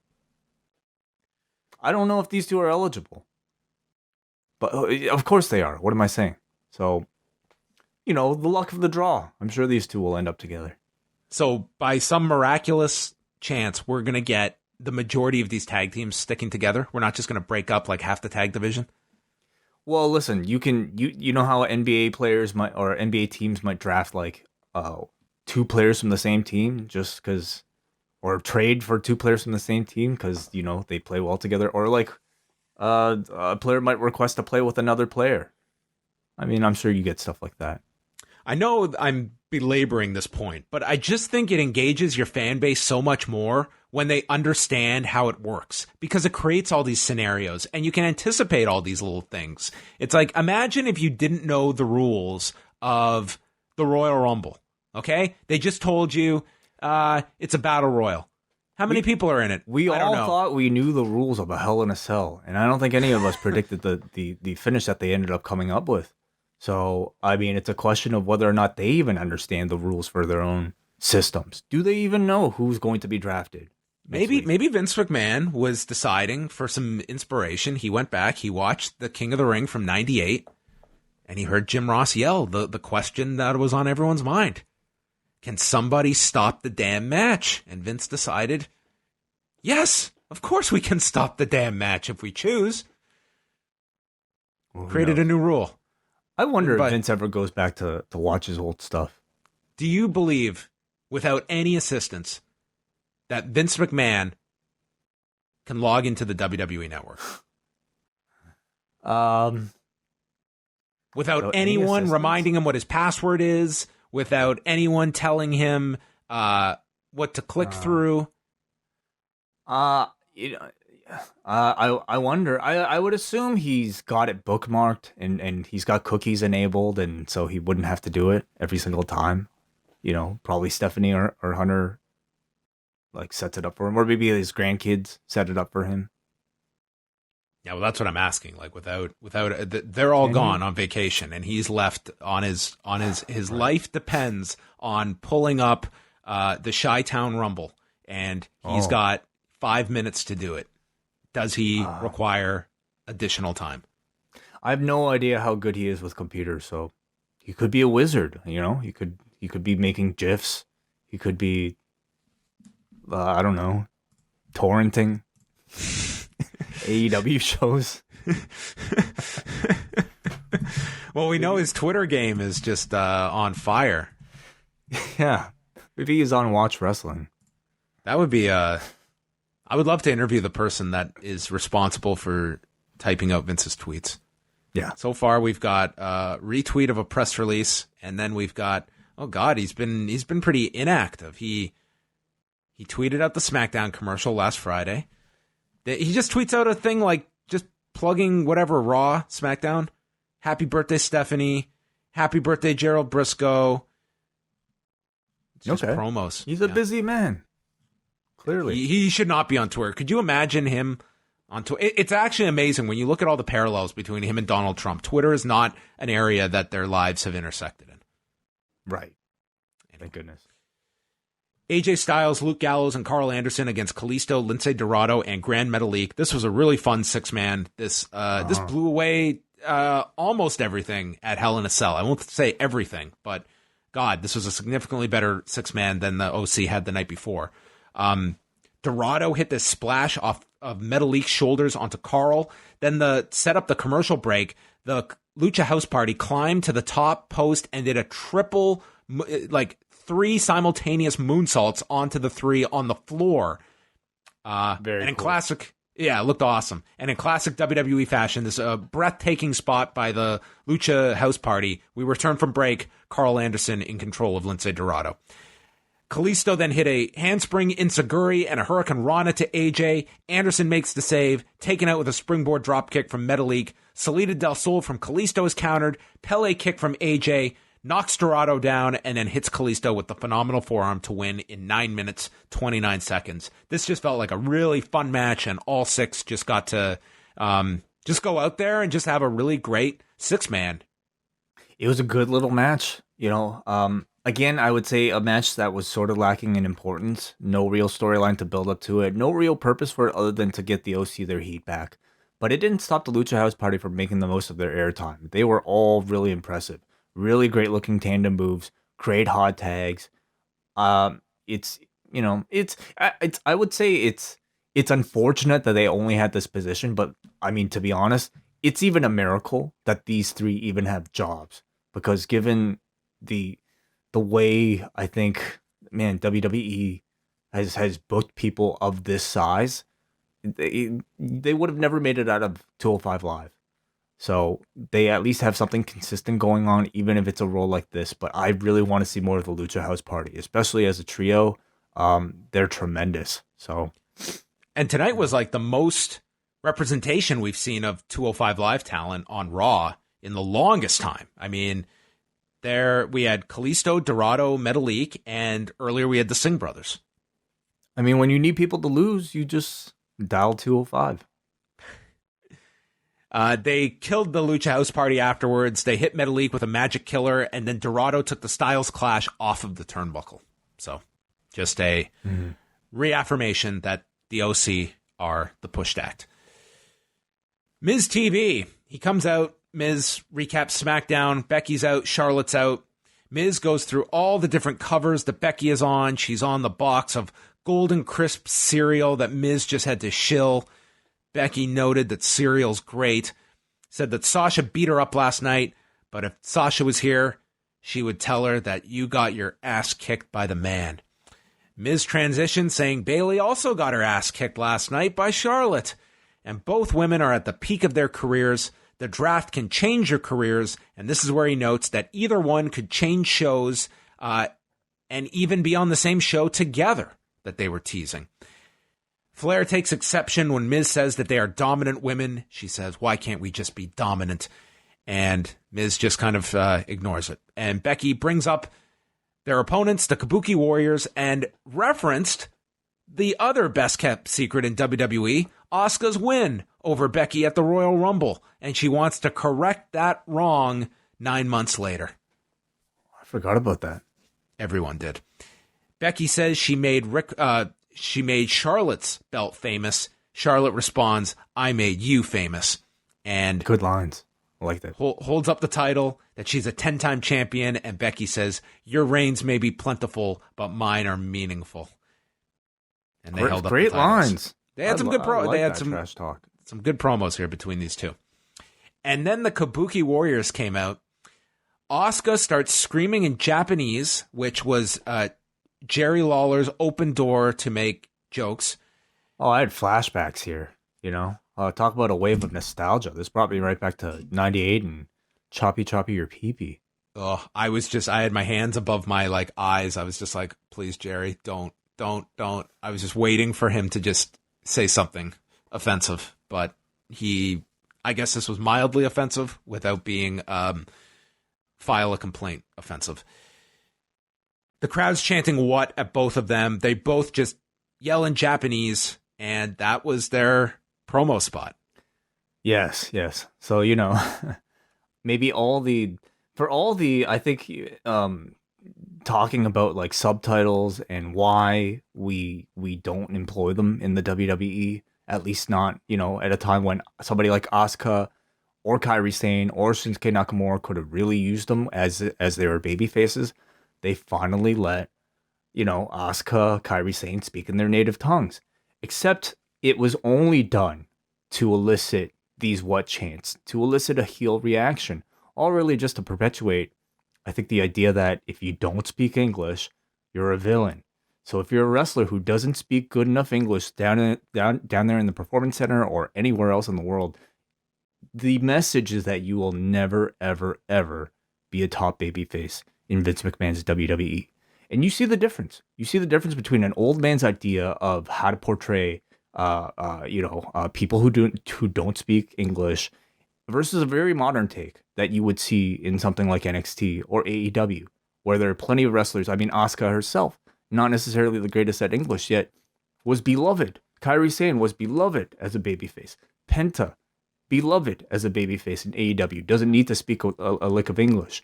But for some reason, in the WWE, they just don't know how to do it. And so they resort to this. I think it's really going to expose this blind spot on their behalf through Riho on AEW and how much she got over last week and how they're going to present her in contrast to two phenomenal performers, and you cannot just put Asuka especially in this box and just say that, oh, she's a great wrestler, but she can't get over. It's like, we've seen her get over. This woman has more personality than half the people on this roster. And we've seen that come out, and we've seen how over she's gotten. And I will never buy the idea that you can't speak English and that somehow that prohibits you from being able to get over, because I've seen it happen. Yeah, I don't know. The heel role for them, I guess they're doing more with them, but it just gives them a job, because they clearly had no idea what to do with them as baby faces. So, give them Mist, let them speak a foreign language so that they can at least generate some interest in their minds. It's just amazing to watch, especially Kairi Sane, to just say, "Oh God, babyface." You're not giving me anything to work with here. It was really sad. And I really felt for Davey Portman, especially. We got to see Kairi Sane's heel character for the first time in the WWE, and it's her with pigtails, dropping the pirate gimmick completely. Yet, we see, like, I think a take on like how to make her a heel in Io Shirai that I think feels completely fresh and cool. So anyway, the music's still there, by the way, the best part. Yeah, well, just as they're playing one, I'm always wondering, what does the other person's theme sound like? And they remind me. And then I forget about the original, and they remind me of that one too. So you get like 2 to 3 plays each. I miss having a radio and having to turn it back and forth in the car. Yeah. Crossfading is like state of the art. So Becky and Charlotte took on the Kabuki Warriors. Flair delivers chops to Asuka over and over. Natural selection is hit. Charlotte has just made the moonsault to the floor like her Flair flop spot. Like, it's just like a go-to move. Well, it's a new era. Everybody has to do a suicide dive or something like a moonsault to the floor to get the commercial. Asuka kicked Charlotte in the body as she was coming down with a pescado. Then Sane hit a high cross and gets caught by Flair and thrown. Becky comes in, missile drop kick to Asuka, and then gets caught with a spinning back fist from Sane. Sane then goes after Charlotte's knee. There's a roll up on Becky for a 2 count. She kicks out, applies to disarm her, and as the referee is tending to Charlotte with his back turned, Asuka enters and blows the mist into Becky's face, or at least close to her face. It seemed like it was kind of more off the face, but nonetheless was enough for Kairi Sane to pin Becky Lynch at 11 minutes and 28 seconds. Do you think this leads to a match? On TV, maybe. Sane and Becky? Sure. I'll take it. Yeah. Sure. That's great.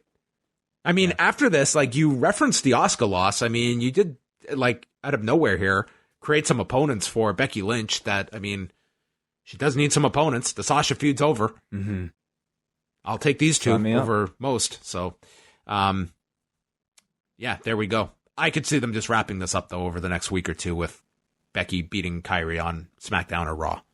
Yeah, we shall see. We don't know, what is the tag team championships situation? They get to move both brands, right? Maybe they can draft Kairi to Raw and Asuka to SmackDown, and they're singles tag champions. They each have the belt. That makes perfect sense. Opposing shows. That makes perfect sense.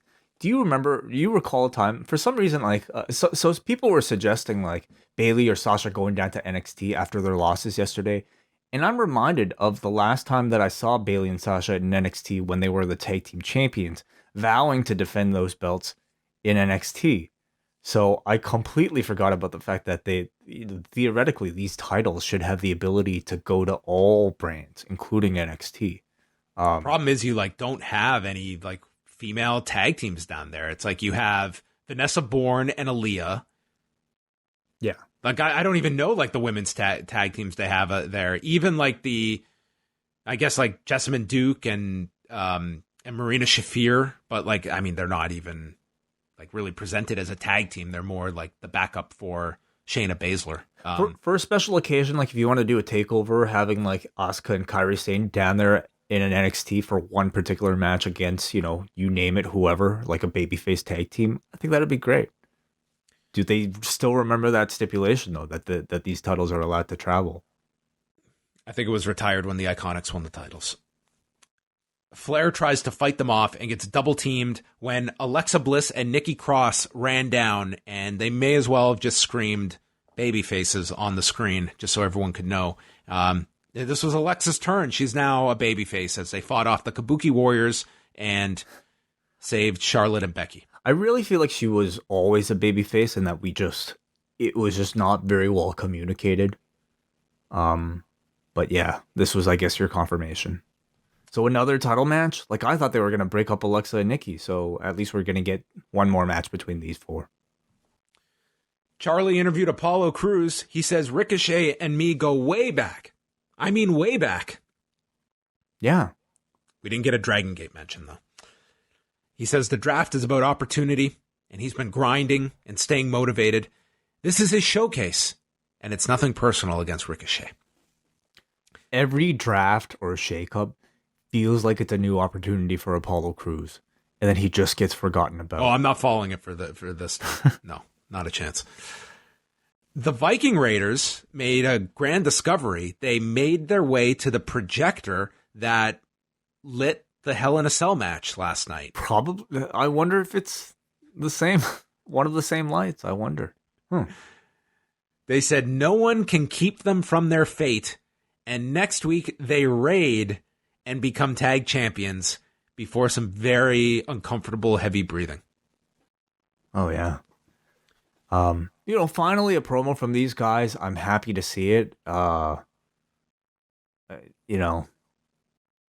I just don't know how I'm really supposed to feel. Like, do you sense a lot of people getting behind these two? They're spectacular in the ring, but just up until this point, very little has been known about what they are, what their personalities are like, and anything beyond, They're Vikings, way. What are you asking? That's it. But the thing is, like, they put out some really great videos, like the video of like Sarah Logan and Ray Rowe getting married, where they talk about like their respect for this tradition, whatever, like the Viking stuff, is incredibly mesmerizing and shows you that there's a great deal of depth to whatever these guys are. It's not just cosplay; it's something they truly believe in. I wish there was some of that type of character revelation. Then we go to Sarah Schreiber, who's with Ricochet. And he mentions that if he gets drafted to SmackDown this Friday, then this could be my last night on Raw. And I'm just like, wait a minute. What if the Viking Raiders get drafted on SmackDown? And you've just announced them for this match next week. Well, last week this kind of played out, didn't it? Where like there was an entire pay-per-view like that came right after the draft. So, but Ricochet just said this could be my last night on Raw. Well, he doesn't have a match coming up. He doesn't have a title match coming up. He says, Cruz is one of my best friends, and the draft is an opportunity at a fresh start, and I'm always ready to prove that superheroes can be real. So that's his thing. That's his thing. We got the Viking, we've got the Satanist. Ricochet thinks he's a real-life superhero. He just wants to prove that superheroes can be real. Oh. He's just trying to make a case for them. Is he going to try to look for radioactive spiders to get bitten by, or? Yeah. Maybe come December, he'll be promoting Santa Claus. What? He'll prove that Santa's real. Okay. Didn't catch that. Sorry. Leap. I'm done. I have nothing left. It's totally empty. There's a replay of Total Divas that was going to air right after Raw on Monday night. We didn't talk about this. Last week's debut on Tuesday night with Ronda Rousey did 252,000 viewers. That's the lowest number in the history of Total Divas. Yikes. Wow. Do you peg this on the franchise, or do you look at this at the last minute switch to Tuesday nights? What is your theory on such a rock bottom number, in theory, with its biggest star to date being cast on it? Well, I watched the episode today. Oh. By the way. It was not very good. Oh. It was like, to me, this was a case where I felt like a lot was being fabricated between, in particular in this episode, Carmella and Nia Jax, who Carmella, just walks up to Nia Jax saying something backstage, and just Nia out of nowhere just says, I think you're fake, and I don't think you're very genuine. And this sets off the show long storyline of Carmella being really upset. Anyway, I'm guessing Ronda maybe doesn't mean a whole lot with that demographic, perhaps. Her involvement on the show was very loosely affiliated, at least in the first episode. They had cameras with her and Travis Brown, but she hasn't really been integrated into the actual body of the show with the other cast members yet. Could be the last minute change. I mean, I guess I'm kind of curious about today's or tomorrow's rating too, but overall, I sense a lack of interest in the series. It's, I think it's very alarming that the season premiere did such a bad number. Yeah. Granted, I think moving it to Tuesday, especially with very little notice, I think that probably hurts. So maybe we should wait to see if there's a bounce back this week or a week or two that people find the time slot. But nonetheless, it was promoted on Raw last week for Tuesday night. It was also a Bella-less season for the first time. Ooh. Typically they are, pretty much front and center, except, in the past seasons, maybe taking a bit of a backseat. But this year they weren't even advertised as part of the main cast at all. So I wonder if that has anything to do with it. Clearly they are the biggest stars of the series on E to that audience. And evidently Ronda for this first episode not meaning a whole lot. Ricochet, Apollo Cruz, they only got 4 minutes. Jerry Lawler is talking about the unpredictability of the draft and says, I remember sitting ringside when my broadcast partner got drafted, unassumingly. I remember it too. Yeah, good old my broadcast partner. Yeah. There's a springboard clothesline, standing shooting star by Ricochet. Cruz comes back, Enziguri standing moonsault, and then Cruz gets caught with the recoil, and Ricochet wins. I thought this match was awesome. Like, probably one of the better 4-minute matches you will see on Raw. These two, obviously, with what you don't agree, John? I mean, I have nothing bad to say about it. It left no impression on me. It was like just late in the show, and it was over before it started. So I didn't quite get into it to the degree you did. I mean, the high flying I thought was spectacular here. Like the smoothness. I mean, these two, if they are truly like best friends, I would absolutely buy it. I mean, obviously they know each other, probably have trained together, worked together for a long time, and I thought it showed. Like the smoothness of the movement, the acrobatics. I thought both of them really complemented the other well. It makes me wish that these two could actually maybe have a 10-minute match on a pay-per-view. Maybe even an actual storyline even. I think that'd be great. There was no time last night to be just throwing out 10-minute matches for no reason. I would have taken this extended. Like, I wish this had 17 minutes. Holy shit. So, I'm grateful that at least we got this because, I mean, Apollo Crews has, I don't know the last time he even wrestled on TV. He's been criminally underutilized. I think if I'm drafting anybody to NXT, he would definitely be at the top of my list. Then we threw to highlights, a term I use very loosely, to the Hell in a Cell match that Vic says was downright disturbing. And we got a package that this match was so bad that I was watching this highlight and I was thinking, you know what? If they had just taped this match before the pay-per-view and aired this video package in its place, yes, I probably would have been okay with that. Oh, this is like a 5-star highlight package. Yeah, what did you think in terms of WWE's ability to clean up garbage? Where does this one rank? As Vic ends it by saying, we still can't believe what we witnessed last night, which was a very truthful statement. It's hard for me to exactly say because I still, I'm only brought back to the memory of last night. So somebody watching this for the very first time without having seen what came prior, I don't know what they would think. I think, they would see a big blob of red and not necessarily know what to make of it. But that editing team is always fantastic. And you can always see this was the intent of the match. What you saw in this highlight package was what they wanted you to feel, what they wanted you to leave away Sunday night with. So, recap the story minus the terrible acting, minus the boos and the AEW or the refund chants from the crowd. And it told you the story of Seth Rollins having to betray his morality, going the way of attempted murder in order to try to stop this fiend, yet the Fiend still lived to stick his fingers down his mouth afterwards. So, yeah. The package ended, and Tyson Fury's in the back shaking hands as Jerry Lawler struggled to say Strowman.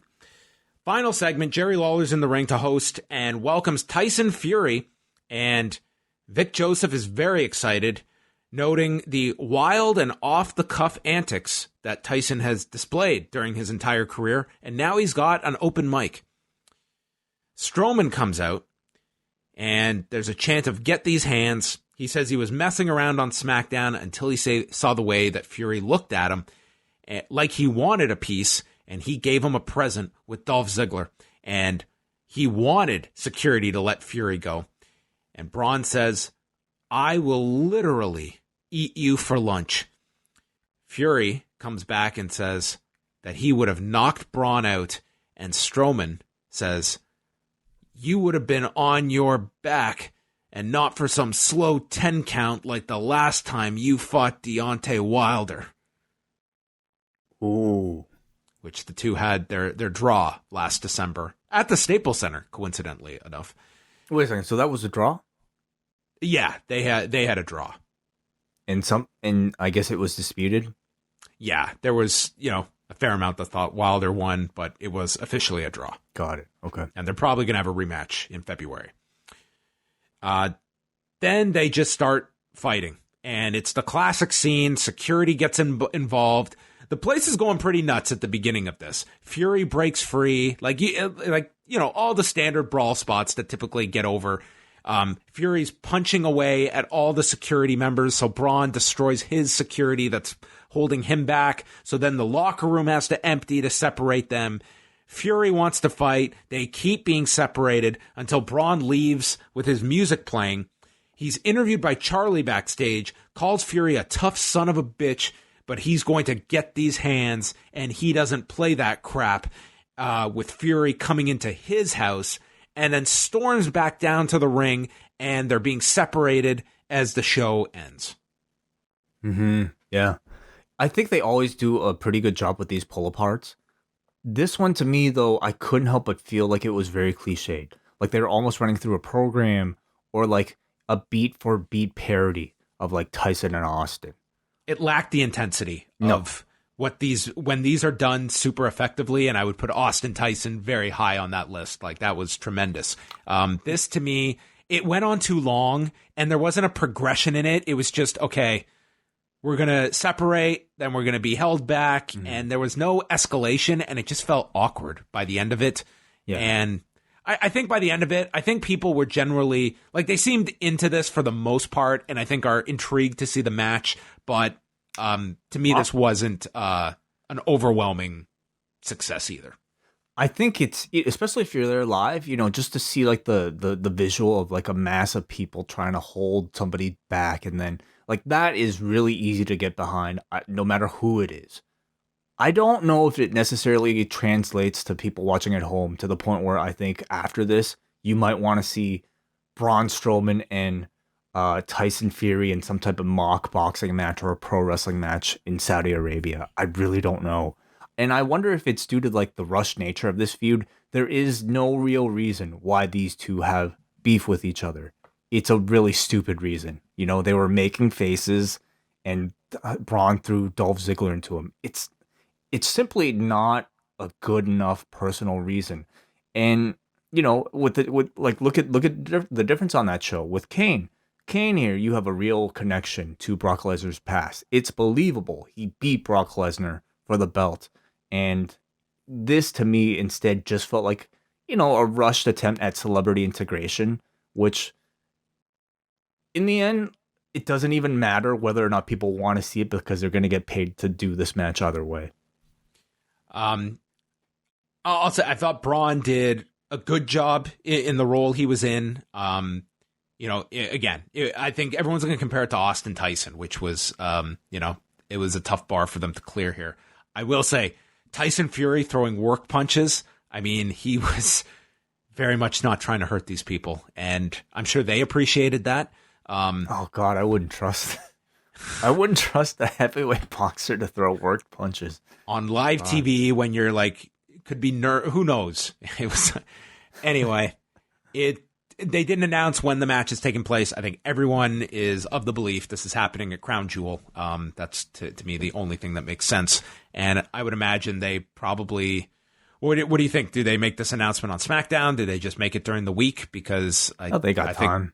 Yeah, if got 3 weeks. Not SmackDown the next Monday, but it's probably going to come pretty soon. I could see them just making the announcement on their own, like during the week. Sure, why not?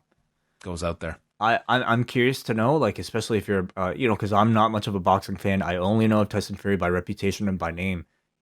I mean, is this a big deal to you? Because I don't know if they really did a great job of conveying why I should care about Tyson Fury. Again, I think Kane has the past connection with Brock that I think is easier to get behind. Have they done a good enough job with Tyson? I think that this match will get a good amount of interest from the boxing media in the US and Canada.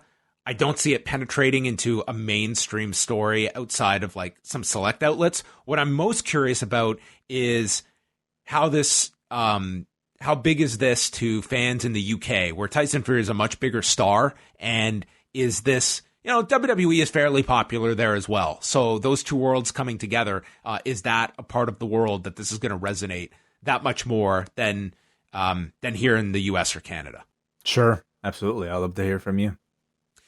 All right, so that was Raw. It kind of all hinged on the final angle, and I don't think it wasn't a home run, but it also wasn't a strikeout. I would say it was maybe a single and reaching for second base. I thought the closing angle did its intended job of, making a big commotion out of this match. It's kind of tried and true, but, with diminishing returns, and maybe we're at the point now where these pull aparts are like done so much that they've kind of lost their effect on me. But nonetheless, like it created a big visual, so people are at least aware of the program. Beyond that, I thought this was a total lame duck show ahead of the draft. A bunch of matches that really, like, especially comparing to the output that you had last week on Monday, Wednesday, and Friday. Like, this match or this episode of Raw feels like it was really lacking in importance. Well, you have to wonder how much they were also handicapped if Bray was not available for whatever they had planned, and then opted not to use Seth on this show. Roman Reigns was at a San Francisco 49ers game, so he wasn't even in Bakersfield on Monday night. Sasha wasn't cleared tonight. I mean, you have to wonder what cards were they missing from the deck that they got to play on Monday night as well. Because I agree with you. It was a lot. Like, we got some long matches on this show that seemed to just eat up a lot of time. And my final thing on the closing angle is my opinion of that will change depending. If this gets a lot of coverage on Tuesday, then ultimately it worked. So that's a factor as well to see, does this really resonate? Because going back once again to the Austin Tyson, I remember the next day being driving home from school, and the sportscast came on and they recapped the angle from the night before. And it was mind-blowing to me in 1998 to hear the radio recapping Raw from the night before and Tyson and Austin getting into it. I was like, wow, this was like a really big thing. Yeah, I'm not really expecting that level of coverage. I mean, no, I'm not. I'm just saying, like, if it gets right more than just your typical wrestling news sites, wrestling, and to a degree, like some boxing sites that obviously will cover this stuff. But if it gets some like real focus, then who knows? Perhaps, yeah. And this is also an interesting test to see, like, the Fox machine, like, really pushing this Kane and Tyson Fury involvement of, the value of Fox, like, pushing this stuff on all their properties and having their talking head shows discussing these topics and inserting stuff like this into their own sports news cycle. It's going to be a weird, bizarre relationship, I feel. All right, let's get some feedback in before we wrap things up. You can always leave your feedback at forum.postwrestling.com, and we're going to start off with our poll. On a scale of 1 to 10, I know Wai was not going high on this one, but does the forum, are they going to give this one a pass or a fail? The answer is a fail. 3.33. Yeah. Let's see what they thought. Adam, from the street. Anybody who missed this show should watch the Rey promo, Google who Dominick's godfather actually is, and know that their lives will forever be better than those who watched anything else from tonight. This sucked. I give it a Wai Ting inspired lowest life form out of a trillion. The amoeba ranking way. Oh, I should have made that an option in the poll. We got a Chris from Melbourne who says, this last week of WWE programming has been a godsend, as I finally have the motivation to end my network subscription, at least until Rumble season at the earliest, and put that money towards AEW+.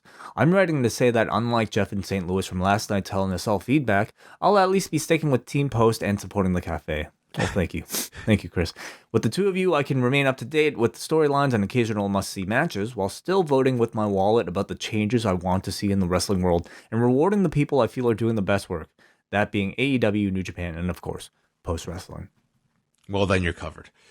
Thank you, Chris. AJ from Pennsylvania. This was a nothing show. Opening segment was honestly really hard to watch. At least they gave Rusev a beat down to get some heat, unlike Mike Kanellis, but it still felt extremely awkward. Who's this Mike Kanellis he's referring to? I have no idea. The Fury stuff was okay, but the pull apart lasted way too long, and Fury looked awkward trying to pull punches. Probably the smart move to just gloss over last night's debacle. They will still have to address it eventually, though. Curious to see how Seth's crowd reaction will be moving forward. It's a great point. Mm-hmm. Putting Seth out in front of that live crowd tonight would have not been good. Yeah. So I do think that was a smart move. Just, cut your losses, because he would have been... you would have had to do a backstage interview with him, if anything, and he would have got lit up by that crowd coming off of Sunday. Yeah, so that, whatever, Bray not being cleared might be a blessing in disguise. Do you think he shows up? Because Bray not being cleared, to me, would not prohibit him. Like, he wouldn't have been doing physicality on the show, you would think. He could easily have done his Funhouse or whatever. Maybe. You think maybe they just thought it was like, hey, we shit the bed with this. Let's give it a week and not put them on TV. Well, I wonder. Do you think we see either of them on Friday? Possible. Yeah. Sure. We got a no one from Vaughn who says, imagine paying hundreds of dollars for floor seats for the show. I feel awful for those fans in Bakersfield. Such a boring show tonight. You guys are awesome for watching the whole show. Thoughts on Darby Allin versus Jimmy Havoc? Yeah, we kind of talked about that earlier on. Jalen from Pickering. I'm done with these guys until the Rumble. I find it a bit distasteful that the instant they turn heel, Kyrie and Asuka are allowed to speak their native language, but I really enjoyed their mannerisms when they came out. I don't know about Braun, but the crowd was into it, so kudos to them. Rest of the show was genuinely worthless. We got a Dez who says, tonight's Raw reminded me of the day after an embarrassing incident with your significant other. Lack of eye contact, tiptoeing around the elephant in the room. Are we just not going to talk about what you did last night? There has never been a more baffling transformation to me than Rusev's evil Bulgarian brute with Russian sympathies to hard-working Bulgarian immigrant family man whose evil wife leaves him because he sends all his money back home. Yeah, what happened to Vladimir Putin backing this guy? Good question. Do we know that that's even like Lana's reason for breaking up with him? We still haven't been given any type of explanation. No, we haven't been given the actual cause of the breakup. Dez says, after some deliberation, I have to say I kind of like it. It's the opposite of the Mike Kanellis story where Mike is a dweeb, but Rusev is supposed to be sympathetic. It was a minor thing that they just kind of mentioned, so I hope they do some interviews with Rusev where he talks about some of his family back home and how he's changing their lives with the money he's sending. It's a really cool character trait for Rusev that makes him more likable to me. Also, a family of immigrants who still send money back home regularly. Plus, it puts the heat on Lana, like, how dare she be such a gold digger when there are little Rusevs to feed? Yeah. Yeah, maybe he's going to be like Nacho Libre. Hey, what did you think of Deal Madden second week? Or just the announced team in general 2 weeks ago? I thought... it's fine. I can't go above fine. They're still, to me, clearly searching for that chemistry. Yes. They still feel like a team that was just like, hastily put together and then I can say good things. Show. I can say good things about the individual parts, but together, yeah, it's like three really weird ingredients that have not really, they don't really have a cohesive flow yet. I'll say I don't feel like anybody on the team at the moment is exceptional, and I include Vic Joseph there, where I feel like his best traits aren't necessarily able to shine in this setting. I think he's great at calling matches, but I mean, there aren't great matches to be called on Raw. And Dio Madden, I mean, thus far he's only been a very generic voice. You know, just a third voice to like. I don't really know what he adds right now. And like, you know, he's only been doing this a short amount of time, and now he's like thrust into, you know, your show that's doing, you know, 2+ million viewers, and working with you know, a partner that he's barely been with in Vic Joseph, and then a completely different broadcast partner in Jerry Lawler. So I mean, it's really just throwing this guy right into the deep end immediately.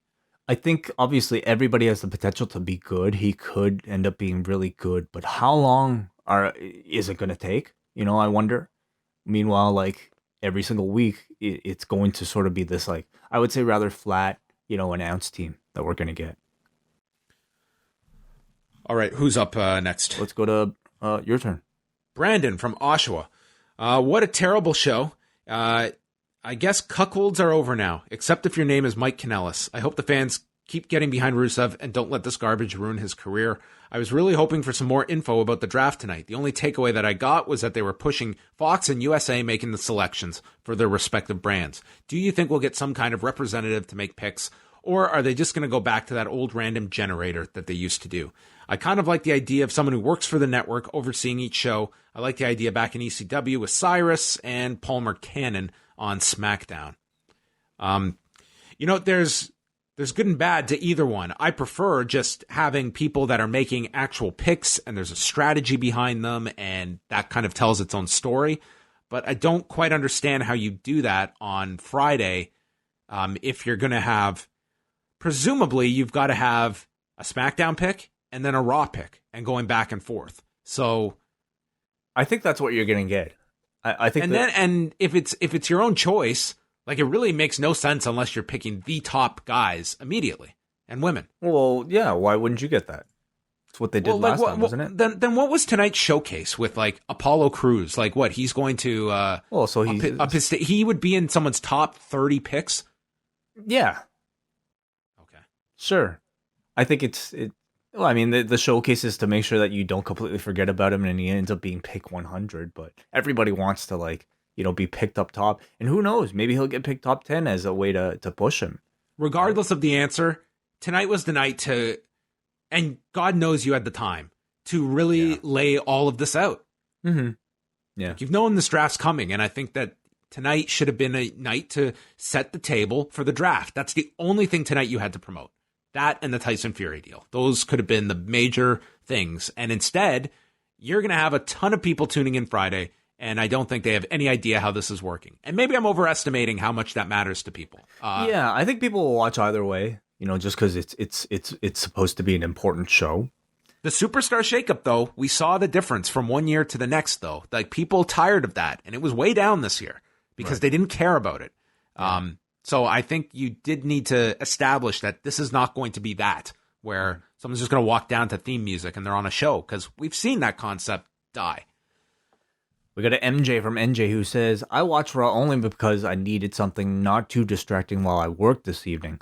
So the WWE went with the good old say nothing PR strategy tonight and hope the stank of the Cell match goes away. One problem with that strategy: Seth freaking Rollins is your Universal freaking champion. Oh, and Bray is dead. How did they even turn him back without the crowd rallying behind him as an FU to the company? They seem genuinely afraid of that tonight, if tonight was any indication. Will this blow over? Doubtful with AEW now in the fold. Tell me, is this not WCW 2000 level bad? A marriage scandal angle, Geek Squad matches littering the show, and then a celebrity angle to close that looks so cartoonish I have zero interest in a novelty match.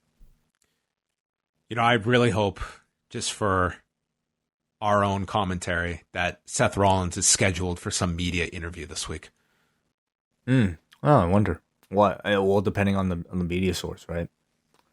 Okay, MJ says one final thing. On a business-related note, is WWE a victim of their own success in that they have so much going on to promote that they can't ever focus on correctly delivering promotion or execution on one thing? Other sports have made entire seasons exciting by hyping drafts, yet WWE is running what is supposed to be a hard brand split draft, and they can barely tell you what is happening. Just feels with more focus and more and less distraction. They could be better served, but I guess good wrestling shows aren't what pays the bills. I can understand last week. The draft could not be, you can't be promoting 10 million things at once, but you can have, multiple irons in the fire. And tonight, what else did they have to promote other than the draft? Crown Jewel was how was Crown Jewel promoted tonight? There was nothing on Team Flair or Team Hogan. There were no participants added to those sides. There were no new matches added. We had the Tyson Fury segment. Well, yeah, and that was one segment. That's what I was saying. Fury and Strowman, if that was to take place at Crown Jewel. But beyond that, you had 2 hours and 45 minutes. Yeah, it was just a lot of matches, a lot of rematches. Lacey and Natalya had no real kind of future purpose. I mean, maybe Rusev and Bobby Lashley are going to have a match. God, somewhere. Crown Jewel. But how can they do that match in Crown Jewel? Lana can't go. Yeah, I'm trying to think. I don't know. Can she go? She could go, right? She can. I mean, we're going to have this now every show where it's, last time, 2 of the women actually got flown over there. And then it was a call at the end. They're not doing their match. So, I'm expecting at some point they're going to get to do a match. And who knows? We've seen now the precedent that Renee can do commentary there. So, right. I mean, who knows? But we've never had, beyond Renee, there's been no on-screen presence from a female. Okay. Let's skip down a few here. Tommy from Scotland. They followed up one of the most negatively received matches with one of the most boring Raws that I can remember. I thought WWE was at their best when they had competition. All right. Okay, we go to Diana from Pittsburgh, who says, "Hey guys, first time here as I just became a patron this afternoon. Thank you so much, Diana, for joining us. Raw barely kept my attention tonight, and I ended up doing a bunch of different things around the house as if it was on in the background. Tons of cringy segments, and I couldn't believe they opened the show with that awful Lashley-Lana promo. I'm sick of Braun being thrown in these weird storylines with people outside of WWE, and the rest of the show really didn't do anything for me. Otherwise, the only match worth watching was Ricochet versus Cruz and Rey's promo. Question, I have a hunch that Seth was supposed to open the show, and they scrapped it at the last minute as damage control, which is why Lacey and Natalya might have been so long. What do you think? Do you think the glaring absence of Seth made things worse, or are they hoping we'll just forget the dumpster fire of that main event?" I can't say for sure what the thought process was to keep Seth off the show, but I think Seth starting this show would have not been the way to start this show. Certainly would not have been my call. And it was really peculiar how they started the Rusev segment almost in progress without even any entrances from any of the participants there. It was unique. Before we got to all the Lashley stuff, the idea of we cut from the music and boom, there's physicality going on. I like just a change of pace to start the show and just immediately grab your attention. And here we've got a beatdown going on. And I think that, anytime you can, change just patterns that we're kind of just locked into, I was fine with that aspect of how they started the show. Well, it felt like it was a show where they were, at the beginning, trying to rush to cram things into it, to make things, to keep things at an exciting pace. Yet the rest of the show felt awfully slow with very long matches without that much interest, and then segments that maybe just seemed to drag. So I found that somewhat interesting. Alexander from Portland asks, correct me if I'm wrong, but it seemed like all throughout tonight, the wrestlers were attempting to impress network executives for the draft. Do you think we'll get authority figures for Raw and SmackDown during or after the draft, or will the network executives run the show? I don't think you'll have authority figures anymore because Shane's not around, so there's nobody representing SmackDown. And I don't even know who would be Raw's. Is Stephanie still in charge? What is that? They've all been phased out at this point. That I don't think it's more than run its course. In every company. So you either get nobody, and it's simply this person represents, or this person comes out and you get a Raw logo, or this person comes out and you get a SmackDown logo. Or, I find it more interesting, are they going to cast 2 people to play representatives of Fox and USA? Yeah, well, we've heard the idea bandied about that there could be, people representing the networks. And certainly, WWE loves that stuff. That it wouldn't surprise me if you saw like, an Aaron Andrews with or without heels on to come out and draft Kalisto or whoever. So I could see like this is a way for WWE to just showcase their network partners and get, people that are on other series, other talk shows and stuff, bring them on, and they're representing Fox and USA. So maybe you have Aaron Andrews for Fox and you have Crisley representing USA. And then Aaron Andrews is interrupted by Shorty Gable. Why? Because he's so short and she towers over him. Oh, right. Okay. Yep. Brandon from New Jersey. Como estudes, mi amigos? 'Tis I, the albino rhino man. This episode felt like a bad hangover after drinking too many steam whistle brew. It was bad, man. Like Joe Jackson bad. Like Michael Jackson bad. I dug Rey promo and Kabuki Theater's heel Japanese promo and understand the Tyson Fury angle because he is trying to make himself popular on this side of the country. Otherwise, it was a very forgettable. I'll hang up and listen. Thank you, Carrie Hilson. All right. Adam from Australia. Honestly, going through a really tough breakup at the moment, and wrestling has been helping distract me.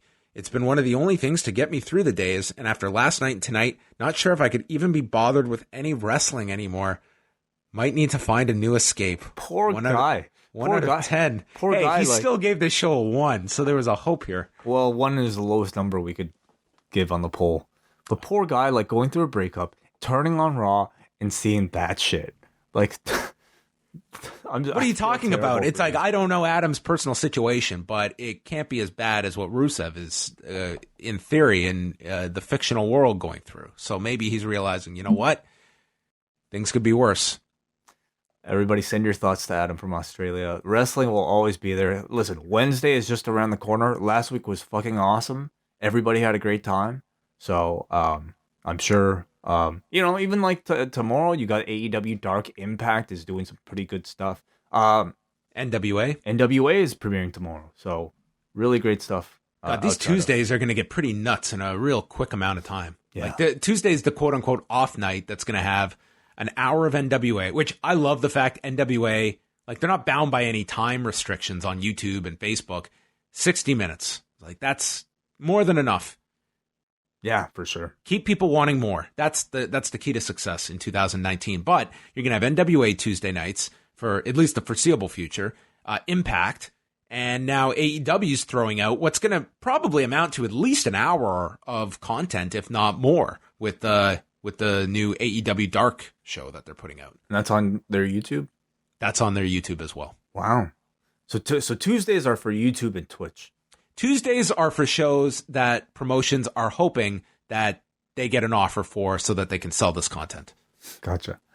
Okay, we go to Josh from Southampton, UK. I had insomnia tonight, so I was really heartened by WWE going out of the way to try to bore me to sleep. Sadly, that opening segment and the thought that a 70-something-year-old man most likely thought it up was enough to give me nightmares. On the plus side, at least Asuka and Kairi got to do a Japanese promo. Yes. I guess that's a plus. Sure. Rob from Mississauga. Last one here. So I'll be honest, since Monday Night Football came on, I've been changing channels between that and Raw. I'm watching baseball playoffs tonight. I figured that the opening segment would have Seth Rollins involved in the usual monologue, so I turned it on just to see how it was. Nope, we had Rusev involved in what is going to be my what the fuck moment of the year. Goes on to say, I know it sounds kind of cheap to leave feedback for only catching the first segment, but it's gotten to the point of so much stupid stuff on Raw that it makes me go back to when everyone was praising Paul Heyman on board and that he was put the show back on in the proper direction. Well, after a few good promising weeks, it's gone to shit once again. So not even he can do a thing to make it better. It boggles my mind with the money USA is paying the WWE now that this is the best that they can come up with. Wednesday can't come fast enough for AEW. You could make a serious argument that the show has been worse since Heyman has been on board.